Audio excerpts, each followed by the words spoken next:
Hello, my name is Lene Hummerkaus, And I'm Betsy Underwood. and together today we have come to have a conversation about what the ideal team player is, according to Patrick Lencioni. And we have each brought two different people that we believe are the ideal team player to conversate about and to bring to light areas that they have been the ideal team player, as well as maybe weaknesses, as well as to talk about our own strengths and weaknesses. So to start today, Betsy, who are the two people you chose? I chose Patrick Lencioni, the author of The Ideal Team Player. He's written many other books and done many other things.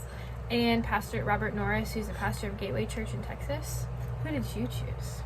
I chose Andy Anderson from How to Lose a Guy in 10 Days, as well as I chose Matthew the Tax Collector, who is an author in the Bible as well as an evangelist, but I specifically chose Matthew as portrayed in The Chosen. Yeah, because we see more of his character there instead of maybe in the Bible. So, so let's just get started. With how they're each humble? Yeah, let's talk about how they're each humble first.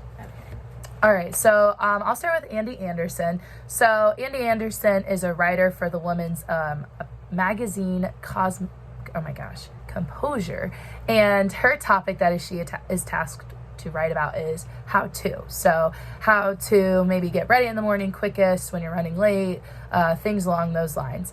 But in the movie, she is specifically tasked with how to lose a guy in 10 days after learning about her friend who cannot keep a guy longer than 10 days. And so her boss tasks her with finding a guy and making him fall in love with her in a night, and then the next day going crazy and trying to lose him in 10 days. And so that person is Benjamin Barry. And in the movie, I think that humility and being humble is the worst of her the three virtues that she has. But the biggest way that we see this exemplified is the way that she is willing to work on a team with other people. And at the very beginning of the movie, we see her leave work to go pick up her friend who just went through one of these 10-day relationships and has just been broken up with. And she picks her up and she brings her to work. So I see her humility played here as she lays down her tasks and other things that she needs to do for the betterment of the group and the betterment of her coworker and the department that they work with. How about you? I think I'll start with Patrick Lencioni, a very humble man. In a few of his speeches, he talks often about his children and how he learns things from his children, which takes a humble man to learn things from a younger person. And he talks a lot about how the way that he lives his life is to exemplify to his children, but he also learns things from them, which I feel like is a testament to his humility, because he doesn't think that anyone could know more than him, or that anyone couldn't have something to offer to him. So he's always looking for life lessons, even though he is a successful author, successful speaker, and he's been in this field for 20 years talking about the ideal team player, but a 10-year-old could still teach him a lesson, because he's always humbling himself to seeing what life is teaching him around him. He's also a Christian, so he's a follower of Jesus Christ, and he believes that humble is the most important characteristic. And as he's been working in developing teams and working in management of how people hire and how they run their teams in all kinds of different industrial fields for over 20 years, he's had a lot of time to work on himself and how he's humble. He talks a lot about in some of his speeches how not being humble or having pride is the root of all evil. So he is very attentive to the pride in his own heart and constantly thinking about himself less, to think about how he can serve other people more. I think you can see examples of this in him leaving some higher authority jobs to become an author and become a speaker and just kind of switch career paths, because he knew he had the ability to help other people, which is a testament of him, again, thinking less about himself and more about how he could better other people. Yeah. On that, I'll now talk about Matthew the Tax Collector. And specifically, as I said, Matthew the Tax Collector, as we see him portrayed in The Chosen, which is based off of just off the writings of the Bible. As Matthew the person, he is quick to know his mistakes, and he is quick to know his fallings. And you see, as he communicates with the other disciples, the way that they do not like him because of his past as a tax collector, before joining as one of the 12 followers of Jesus Christ at the beginning. And he is very quick to be aware that he did not have a good past and that he was one of the worst sinners, but as well that he is very humble in the way that he will admit that to the other disciples, but be quick to respond in a way of humility through that, but also in his in the way that he is just smart and able to assess situations well, which we'll talk about later. Okay, now we're going to talk about Pastor Robert Doris. He is a pastor of a mega church in Texas, where it's a mega church, so 100,000 people call this their home church. It's where I went when I was in high school, and I really love Pastor Robert. But he talks often about his humble beginnings. He was raised in a Christian home, but he wasn't saved until he was 19, and he had bouts with drug addiction and alcohol addiction. So he definitely has a heart for those people, and even now, he's later in his life, he's in his late 60s, so he's been saved for a long time. He's worked in ministry. He has a degree in ministry from several different Ivy League schools. He's been to Harvard, Cornell, MIT, Princeton. He's got several different PhDs. He's written 9 best-selling books, but he still has such a heart for people who battle drug addictions. He still makes it a huge part of his ministry and his mega churches to always have a place for people who are not saved, to always go out of the way and serve people who haven't known the love of Jesus Christ, and especially those people who battle the things that he's battled. He talks often about his failures and often about when he was lost, because he doesn't want to lose contact with that, and he wants to spread that message to other people and make that a huge part of his church and his family and his life's mission, which I think is a testament to the way that he is humbling himself and not looking at anyone as lost or too far gone, which is obviously part of being a Christian. But he makes it a huge part of his ministry to serve people that other people might not want to talk to go into homeless shelters or into bad areas of Dallas or downtown where a lot of people think that nobody wants to hear the gospel, and going to those areas specifically and not even saying, come to our church and we'll feed you, but just feeding them where they are and meeting them right where they are at, to not make anyone feel lesser or worse. He will humble himself and serve other people around him, and I think it's very apparent in the way that his church is run that more time is spent serving people than it is serving yourself. All right, we're now going to talk about how we see the characteristic of hungry played out for these 4 people. Yes. Yeah. So starting with Andy Anderson, first off, I see her as someone who is willing to take on tedious tasks, which is someone that is hungry, as Patrick Lencioni gives us a self-evaluation quiz at the very end of the book, and we are able to see these things lived out. So she takes on tedious tasks this is something that not many of the people want to write about with what does it take to lose a guy in 10 days, and she is willing to take on those tasks with the knowledge that if she is able to write this piece well, that she would be able to write about pieces that she believed to be beneficial for the team as well as beneficial for other people. So she does that as well. She's willing to work outside of hours, and we see this be true as she does spend the 10 days interacting with this guy, taking notes, taking very specific notes that she sends to her boss daily, spending several hours, if not the full 10 days, working on this project. Mm-hmm. So that is how we see Andy Anderson as a hungry virtue. I'll talk about Patrick Lencioni first and how he is humble. I think it's very apparent that the man's humble. Hungry.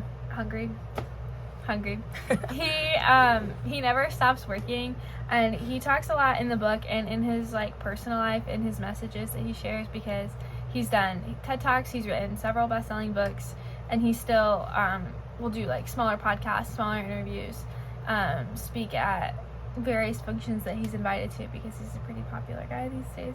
But he talks a lot about how hungry looks for him, and hungry looks like never doing the minimum. So when he's asked to do something, he always looks at it as how I can how can I do this, and how can I do it best, and how can I go above and beyond, and how can I teach that to other people. So I think how this looks in his life is he knows that he's a good team player, and he knows that he has all the attributes of a ideal team player, but that's not enough. He wants to teach other people, and he wants to change the way that we think about our teams, and he wants to change the way that the next generation is going to work together, because we are working together more than we ever have in the past, as technology expands, as the way that our businesses are run expands, as everybody kind of does a lot more than they used to, and nobody does just one very specific job like we used to anymore. Like, we are always working in teams, we're always on a big Zoom call, we're always in a group chat, we're always being put together with people to work on projects. You could say this is a team right now. You could say this is a team effort.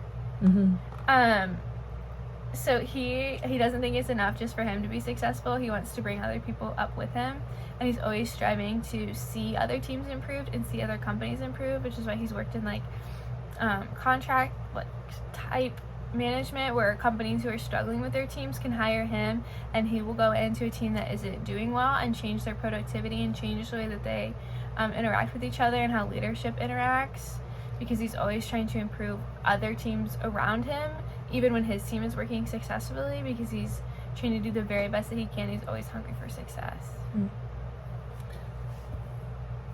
We can edit this out.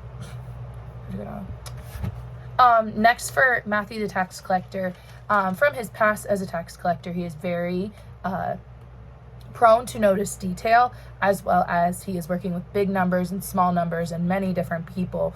And so as he's working for the Roman Empire, we see that these details do not go unnoticed, and he stays hungry to be able to know those details and work on the tedious tasks. And that, I think, is the biggest part that we see within the show The Chosen of Matthew, the fact that he is taking on these tedious tasks, as he is the one who recorded the Sermon on the Mount, as he is the person who is working alongside Jesus, as he is working through this sermon, preparing it to present it to the many people that come to this sermon. But however, I do think it is also his worst virtue that he has, because there are many times where we see he falls back, but just because he's falling back does not mean that he is less hungry than the other disciples. However, it just is not something that we see as exemplified through his work, but he is just someone who works on the small tedious tasks and is willing to take time to know those things and do them well, so that the disciples can understand. And when you go to Matthew and you read his accounts of being with Jesus, it's very evident that he loved those small details, as he records that there were a certain number, and there's a very specific number that he gives of people there. And that just shows his willingness to go above and beyond and to know the things that are happening. And he is able then to relay information in a way that we can then believe is honest and true, because he is hungry for the full story. He is hungry for exactly what is going on, and to be able to relay that well. Yeah. What a hungry guy. So now I'm going to talk about how Pastor Robert Morris is hungry. Obviously, he's hungry to share the gospel. That is his life's mission. As he's a pastor of a mega church, he preaches to 10,000 people, which is pretty intense. But he's hungry because he's never done Gateway at their home, like, flagship church in South Lake, Texas, is super successful and has tons of people that come, and he could have been done there, but he's not. He expanded to a youth ministry to reach people that were around his age when he was especially struggling, because he has a heart for those people. So the youth group I attended in high school is a Gateway, like, branch off church, and there's been several more started because they just keep growing.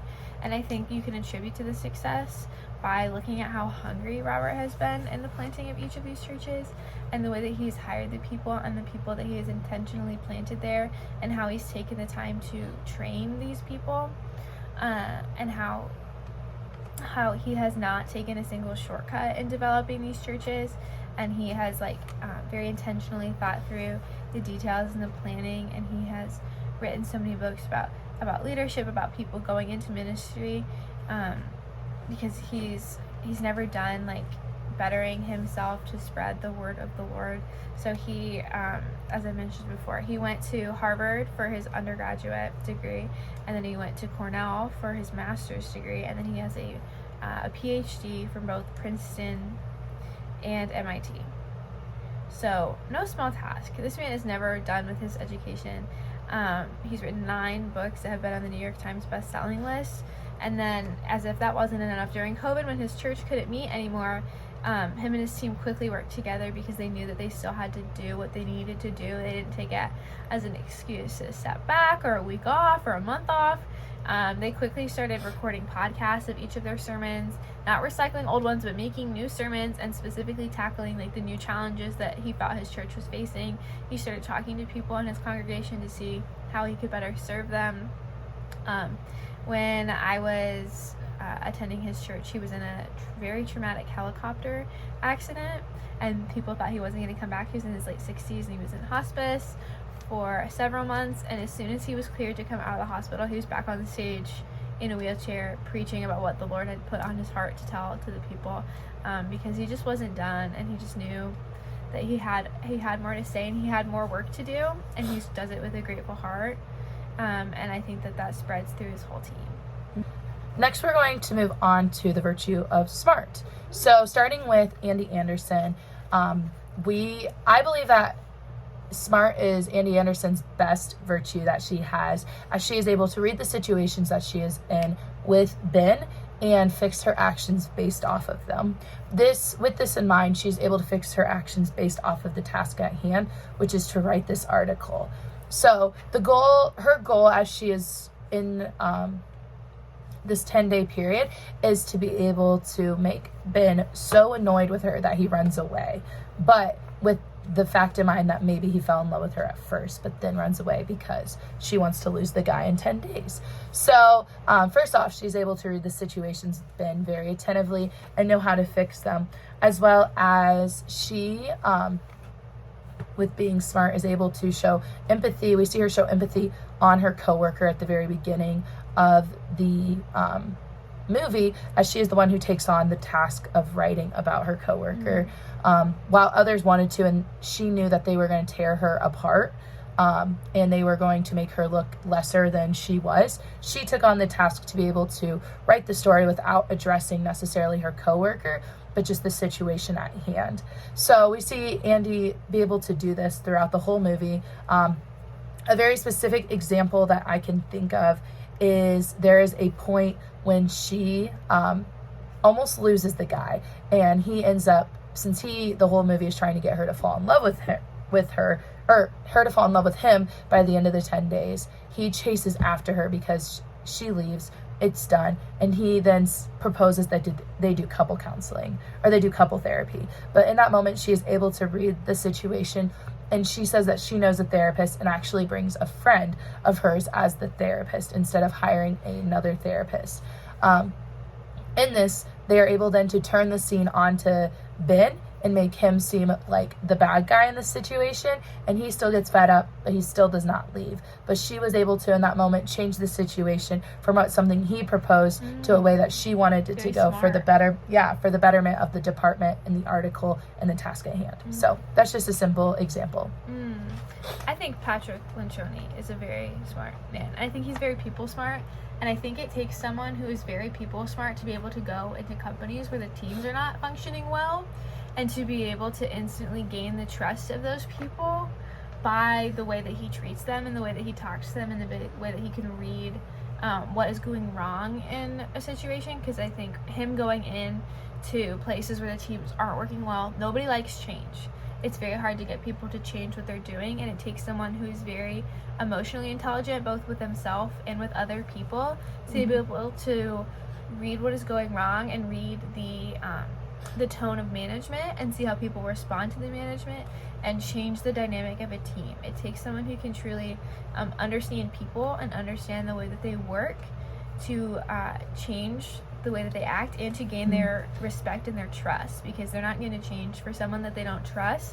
And Patrick Lencioni's had 20 years of experience in going in and changing the way that teams are working. That's why he's been so successful in both his first book about a dysfunctional team and his second book about a functional team. He enjoys learning about people, and I think he's very genuine in his interest for improving teams and I think that reads well with other people, and the way that he cares for people is very genuine, and he is very easy to trust, and that's why he's been so successful at changing so many teams and changing the mind of so many people who read this book. And I think that all stems from his deep understanding for other people and his people smart skills. Looking at Matthew the tax collector, and the way that he is smart, obviously there's the part of being smart with him knowing numbers and knowing how to that side of it, but there's also the part of him being smart and working with people. As someone who is normally isolated as a tax collector, as one of the most hated people on the earth at that time, he is able to then enter a group of 12 people that are traveling continually together and read them well. A big example that we see in one of the episodes of The Chosen is when Matthew the tax collector interacts with Mary. And in this episode, she is wanting to be like the other men who know the law and who have studied it for so long. And Matthew sits with her and teaches her how to read the law. As a woman and as a tax collector, two of the most disregarded by society. He has empathy on this woman, and he actually sits with Mary and teaches her, where she is able then to teach other women how to read as well. As depicted in the show. Another big one that we see is that he is an attentive listener. He listens to those that are around him, and he is aware of what is going on without even having to say anything. So he is slow to speak but quick to listen, and he sits with the people and he understands what is going on in their lives, as well as in the chaos of following Jesus is unpredictable every single day, as they've given up so much, him being one of the people that's given up so much, but yet he has empathy on those people in the way that he just listens to them while they do not like him, as being his past being a tax collector. And we see that growing as he becomes a better and better listener and able to approach their needs better and better. We see the way that the men that he is with grow to enjoy his presence instead of this deep hatred that is rooted so deep for him. That's good. I think one of the biggest attributes that I see Pastor Robert Morris attribute to his smart is his ability to delegate tasks to other people, which I think both attributes to his humble and his hungry, because he just has such a heart to expand the kingdom of God and is such an ideal team player. But his hiring skills and his ability to read people, I think, are a real testament to his people smart skills, and the way that he is loved by his team. And the way that every member of his team supports him is very apparent in the church, and his congregation is very, very fast to trust him, and people are very quick to volunteer and go above and beyond because they trust his leadership and the way that he places people in exactly the right role. He's a very smart hirer, and he's a very intentional boss to the people that work under him, because at a megachurch of his size, he could be an undetached leader, but he's a very involved leader and knows the personal, intimate details of each of his employees, which just drives them to work harder.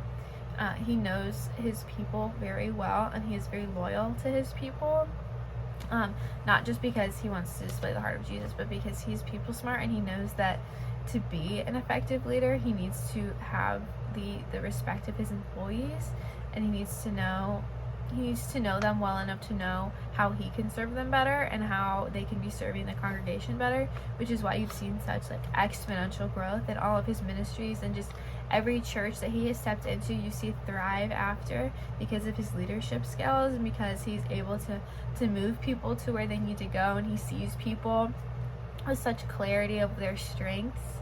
And he knows his own strengths very well, and he knows his strengths for speaking and his strengths for writing, and he's been able to let those blossom over the past 20 or 30 years. He has 3 daughters, he's a wife, he has 11 grandchildren, and he's been able to use the way that he interacts with them to change his ministry, even in his age when he's near retirement. He still is learning every day and adding to how he speaks and writing new books, as he changes the way that he speaks to people based on the way that they receive him. He's always trying to learn and gain the respect of the people that he works with. Okay, so thinking about our strengths and areas of growth, we each took the quiz on page 192 with our pods. So here we are now to discuss these things. So I think on the count of 3, we should each share our strength. Okay. Okay, ready? 1, 2, 3. Hungry. Oh, man. We are ideal team players in different ways. So, thinking about that for myself, the big ones that stuck out to me when taking the quiz on being hungry as my self-reflection, I would say that I have a passion for the mission of the team, or when I have a passion for the mission of the team, I'm willing to work exceedingly further than I should, or than maybe I want to. An example of this would be with my chapel team. I have a great passion for people to have encounter with the Lord, as well as for those on my team to have an encounter with the Lord. So I will work even further than I should on the details, just so that my team is clear on what is happening, and that the details are so clear that everyone on my team is aware of what's happening, that there's no distractions for those who sit in the audience during chapel. As well as I'm willing to take on the tedious tasks that maybe are thrown at me, if that would be retransposing a chord chart for my team to a different key, or to learn how to do something on a different instrument that I've never played before because one of our players can't be there for a week. And I also see this play out in just other teams that I've been involved on, specifically with my pod this semester. There's been weeks when I've taken time to write out every question that's in the pod, and who's going to do which question, so that our team can be successful and we come together. How about you? I think, well, based on the answers in my quiz, my strength is smart. And I think this makes a lot of sense for me. When I think about the way that I interact with my track team, it's a very small and it's a very intimate team. And I think I listen to them very well, and I'm very attentive to their needs, and I know each of them pretty intimately, so I know when they're having a bad day, I know when they're upset, and I also think I know very deeply what I can do to change that for them. Like, I have a list in my phone of all of their favorite kinds of cookies, and when they have a good day, or they have a good practice, or they PR, like, I can know what best I can bring them to make their day better. And I also think I know deeply what I can be praying for in each of their lives, and how I can be a better listener and a better teammate to them. And I've spent a lot of time with them, and I think we always have a joke that I know significantly more about them than they maybe do about me, because I have a genuine interest in listening to them. And I think I'm very aware of how my actions and my practice and the way that I interact with my team affects them. I also think about it when I think about the way that we interact with the youth pole vaulters and how they come in. I was once a youth pole vaulter, vaulting somewhere with college students when I was a high schooler, and I think I'm very sensitive to the nervous feelings they may be feeling, the anxiety they may be feeling, and I always try to go out of my way to have their poles out and ready, to know each and every one of their names, to try to memorize their PR so I can know when it's a good pole vault practice for them, and I can know their steps, and just go out of my way to make them feel more comfortable, and for them to feel more trusted. If I'm coaching to them, or if I'm trying to give them advice about their vault, I know that they'll listen better if we have that mutual respect with each other, and I really enjoy it. Yeah. Okay, so moving on to growth. My one that I actually scored lowest on is humble. And as I was looking at that and kind of looking at the different ways that the things my teammates would say about me, I was a little shocked by some of the things and the reason that I scored lower. But as I looked at it, the one that I realized is that there are a lot of different things that come with humility that aren't necessarily we necessarily feel as if they are with humility. And I think that the biggest thing for me as I've looked towards humility and how I'm going to work towards it is with specifically the team that I'm kind of speaking towards with my chapel team. I have become better about if a compliment is given to me, I'm really good about attributing it now. As I've been reflecting and trying to grow, I have worked towards attributing these compliments to the people who deserve them. For instance, if someone says, I really liked the way you did that bridge, or I really liked the way that sounded in that song, I'm really quick to say, oh my word, that was so-and-so's idea, and they are the reason that ended up being like that, because they wanted to do that better. And that is a way that I'm trying to grow in, that is just to become quicker about, instead of just saying thank you and moving on, instead giving the praise to who deserves it. Especially in humility, it's a very interesting path to take as a Christian, because I believe that in humility there is that laying down yourself completely, which is very difficult for any Christian or any person, of just laying yourself down at the line and saying like, I am all yours, Lord, and attributing that praise that people may give us directly to the Lord, while also understanding that there are parts that the Lord has given us as gifts. And in the humility, I've also realized that while there's the part of being able to take on lower level tasks and attributing the praise to other people, there's also in humility knowing what your strengths and what your weaknesses are. And I think for myself, I'm very out of tune with what my strengths and weaknesses are. While I know what some of them are, I am very quick to degrade myself and very quick to be harsh with my words and my actions towards myself. So instead of being humble with them, I take the words and I take the actions and I directly correlate them to failure. So I think that is why humility is a growth area for me. My growth area was hungry. I think I struggle with hungry when I want to. I think I really struggle with hungry when it's something that I don't want to do. And there's a lot of things I don't want to do. So I think I struggle with it mainly when I'm thinking of classes that aren't in my major, or things that I just don't think are my job. Like when I'm at the campus bookstore and someone needs a package moved. That's not my job. I work the cash register, and I have a hard time wanting to go above and beyond when I know something isn't my job. And I definitely think when I was taking this, I was like, oh, I need to do a better job of having a holistic view of how I can improve my team and improve the people that I work with's lives by just being willing to step out and do something that isn't on my day-to-day task. I was thinking about it when I recently had to do a group project for math. I had no idea how to do the math, and I thought this won't be a problem. And it really bit my team's butt later when we had to do a group presentation, and I had to totally go back and relearn things and keep back up and find my notes. And I just hadn't been doing the work and putting in the time and the effort that I needed to, and it really hurt the members of my team that had been doing those things and keeping up with their work, even though they didn't want to do the math homework either. I didn't want to do the math homework, but they had been more disciplined and willing to do the tedious things that they didn't want to do to better our team, and I hadn't been as willing to do those things. And I think when I took this quiz, it made a lot of sense to me that I'm sometimes not willing to go above and beyond, especially if it's something that I don't think is required of me or something that's on mission for me, which is not a good team building characteristic. There we go. And when we think about times that we've not been ideal team players, the one that immediately comes to mind for me is this summer I was doing my practicum for communications, and I had a team member who was really difficult to work with, who was actually my highest boss. And I struggled so much with him, and I struggled with him in leadership, and I struggled with him as someone who I was supposed to be spiritually growing from, as well as growing as a leader from.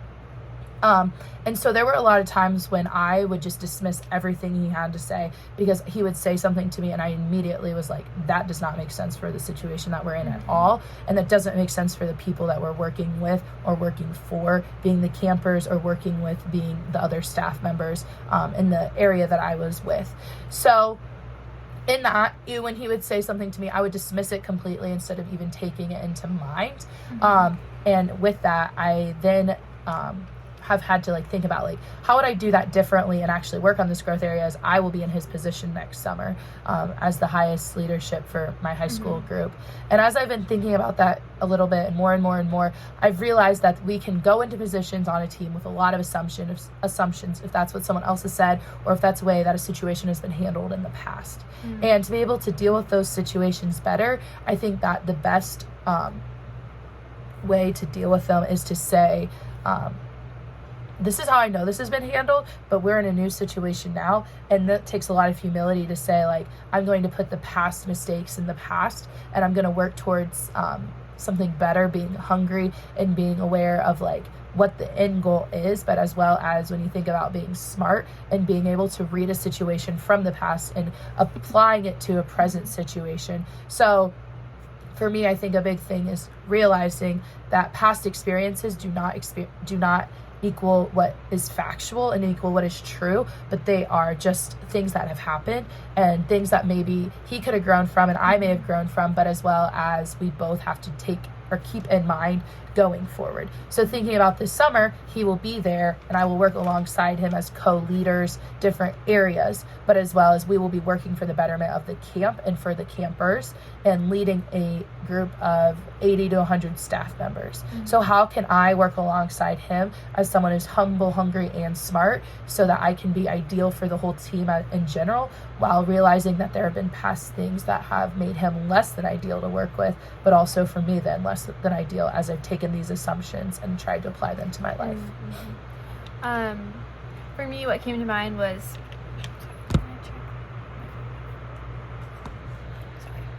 we can edit that out. But my phone's at 4%. Okay, just let's be quick. Okay. So for me, what came to mind when I thought of an example of not being an ideal team player was my track practices sometimes will go 3 hours. And after 2 hours of pole vaulting, our coach will sometimes send us upstairs to do our weightlifting circuit or our weightlifting workout. And now that I'm a sophomore on the team, I am responsible for getting the freshmen to understand like what this workout looks like. And in the beginning of this year, me and some of the other upperclassmen were pretty fed up with a 3-hour-long practice, pretty hungry, pretty tired, and not the good kind of hungry. So we would do about half of what was expected of us to do, and it really showed in our pole vaulting that we were not getting any stronger. So it resulted in us getting our workout doubled, when in reality we were only doing half. So then we got triple the workout we were expected to do, and it all came crashing down on us. And we did not lead a good example for the underclassmen below us and the freshmen of good respect for our coach or respect for the team, or the other athletes or ourselves. And ultimately we all want to jump higher, we all want to get stronger, and we all want to be good Christians. And that is just not the way that we should have handled that. We should have looked at the coach, and if we thought that it was an unfair workout or we thought it was too much, we should have been able to go to him as our leadership and said, hey, we've been on your team for a while, we know you pretty well, and we know our workouts pretty well, and I just don't think that this one's fair. But instead we kind of went behind his back, couldn't do the smart thing, and it really came back around to just make a messier situation when it didn't really need to be. And I think it hurt the trust of our team, and didn't benefit anyone when it really could have. So I think in that situation, what I should have done is gone to my coach, gone to the head coach, said, this is our workout, this is how I'm feeling about it, this is how my body's feeling about it, this is how the rest of our team is feeling about it. Is there anything that we can do to make this workout faster, to make this workout shorter, to spread it out morning and night, instead of going behind my coach's back and doing the easy thing and undercutting what he wanted for us. So through this video, we hope you see our dual self-reflection of what we believe the ideal team player is for people that we believe have been an ideal team player, and how we are going to cultivate these 3 essential virtues into our lives going forward, as well as our comprehension skills of the whole 200-page book by Patrick Lencioni. So thank you so much.